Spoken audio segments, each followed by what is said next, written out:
Corona संक्रमण काल में सभी ब्लड बैंक में रक्त का अभाव है, लेकिन थैलेसीमिया एक ऐसा रोग है जिसके पीड़ितों को अत्यधिक रक्त की आवश्यकता पड़ती है। थैलेसीमिया रोगियों को रक्त उपलब्ध हो सके, इसके लिए अनुश्री वेलफेयर सोसाइटी द्वारा रक्तदान शिविर का आयोजन किया जा रहा है।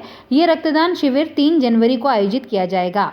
प्रसूति महिलाएं और गंभीर रोगियों को समय समय पर रक्त की आवश्यकता पड़ती है। इस रक्तदान शिविर में थैलेसीमिया रोग की जांच भी की जाएगी। आयोजकों ने युवाओं से आह्वान किया है कि वे रक्तदान शिविर में पहुंचे और थैलेसीमिया रोग की जांच कराएं और रक्तदान करें और पीड़ितों के जीवन को बचाने में अपना योगदान दें।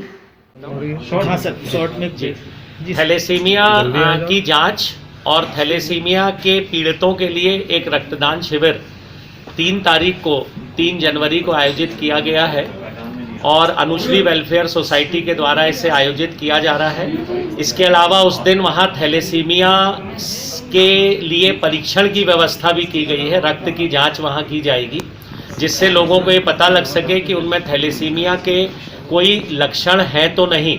देखिए, इसका ये मतलब नहीं कि यदि कोई व्यक्ति पूरी तरह स्वस्थ है तो उसे थैलेसीमिया का कोई गुण यानी कोई जीन उसके शरीर में नहीं है, ऐसा नहीं।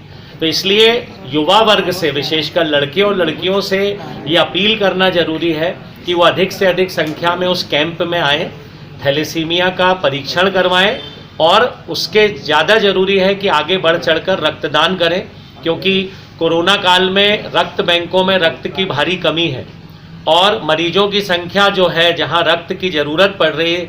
मैं एल्गिन हॉस्पिटल में हूँ, हमारे यहाँ रोज़ करीब 15 से 20 यूनिट ब्लड लगता है, क्योंकि महिलाएं डिलीवरी या प्रसूति के लिए भर्ती होती हैं और बड़ी गंभीर हालत में आ रही हैं महिलाएं। मैं आपसे बताऊं, 2 ग्राम 3 ग्राम 4 ग्राम हीमोग्लोबिन के साथ महिलाएं आती हैं और उनका जीवन अस्पतालों में केवल ब्लड देकर ही बचाया जा सकता है। कोई भी ऐसी दवा दुनिया में आज तक नहीं बनी जो रक्त के स्थान पर देकर हम उस व्यक्ति का जीवन बचा लें। जो भी व्यक्ति 18 साल से 55 साल की महिलाएं और 18 साल से 65 साल के पुरुष, जिनका वजन 45 किलो से ज़्यादा है, जिनका हीमोग्लोबिन 12 ग्राम से ज़्यादा है, जिन्हें पिछले 1 साल में कोई क्रॉनिक बीमारी नहीं हुई, ट्यूबरकुलोसिस, टाइफाइड, मलेरिया, वो रक्तदान कर सकते हैं। जो रक्त हम आपसे दान में लेते हैं वो केवल 300 मिलीलीटर ब्लड होता है, जो 24 घंटे में शरीर में फिर से बन जाता है। यदि रक्तदान कोई नहीं भी करेगा तो 120 दिन में उसका रक्त नष्ट होके फिर से नया रक्त वैसे भी बनता है। तो क्यों अपने रक्त को हम शरीर में नष्ट कर रहे हैं? क्यों हम सड़क पर उस रक्त को बहा रहे हैं? इससे अच्छा हम रक्तदान करके जीवन बचाएं।